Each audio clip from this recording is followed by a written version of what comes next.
The Police Federation of England and Wales found that nearly half of those surveyed said they worry about the state of their personal finances every day or almost every day. 3.8% of those surveyed had taken out a payday loan at least once in the last year. Well, worrying findings from that survey. We can talk about this now with John Apter, who's the chair of the Police Federation of England and Wales. Good morning to you. It's a worrying picture that's being painted here. It is worrying, but it comes as no surprise to me. We've been warning of the consequence to cuts to policing budget, not only about policing itself, but also the impact on my colleagues, those dedicated, brave police officers across the country who are really suffering financial hardship in many cases. So the survey is good to have the results, we have the evidence, but it comes as no surprise. Staggering 44.8% of respondents said they worry about the state of their personal finances either every day or almost every day. And the vast majority of those surveyed, nearly 88%, so they didn't feel fairly paid considering the stresses and the strains of their job. So not only have they got a stressful job, they're worried about finances, they're having to take on another job that's only going to add to that. Can policemen and women do their jobs properly? Well, yes, and let's put it into context. Over the last 10 years, what police officers have seen in real terms is an 18% cut in their pay, and that's simply not sustainable. So taking on other work, for many, is a necessity. It's not a nice to have.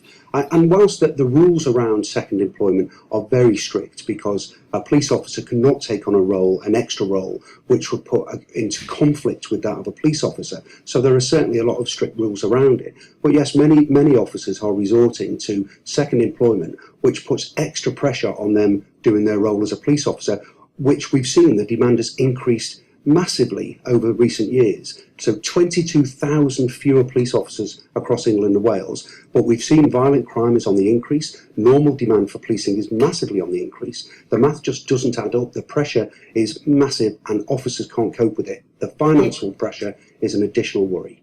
Yeah, nearly 76% said they feel financially worse off than they did 5 years ago. So low pay an issue here, but low morale, the two are linked here. They are, and let's put into context the so-called recent pay increase that the government have spun as 2%. The reality is that last year police officers were given an additional payment which has now been taken away.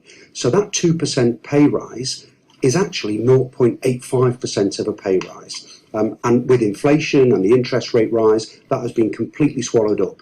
So don't believe everything that government say about pay rises for police officers. The reality is that they've suffered an 18% pay cut over the past 9 to 10 years. That is simply not sustainable and it is not acceptable. Where is this going to push the police force to? Well, in many cases, it's beyond breaking point. Policing is in crisis. And that's whether it's in the London areas or the smaller forces. Police officers are struggling, police forces are struggling. We've heard recently the Chief Constable of West Midlands has come out and said that we are having to provide, in some cases, a poorer service to the public. Now, I'm a police officer. I'm extremely proud and passionate to be a police officer. I didn't join to give a poorer service to the public. But because of the austerity measures and the impact on police officers themselves, it's having a massively negative impact on policing, and the people who suffer for that, as well as my colleagues, are the public, and that's not what we want. We have politicians stand on the steps of Parliament proclaiming that British policing is the best in the world. Well, we need more than warm words. We need action. We need an injection of cash to bring back to life policing and bring it back to what it was. Without that injection of cash, without more boots on the ground, policing will break beyond repair. Okay, John Apter, Chair of the Police Federation of England and Wales, thank you very much for talking to us. Don't forget to check out our hilarious range of mugs, capturing the daily struggles of life on the front of a mug. These mugs can be shipped globally. Just click on the link in the video description to visit our online shop and browse over 80 designs of comedy mugs.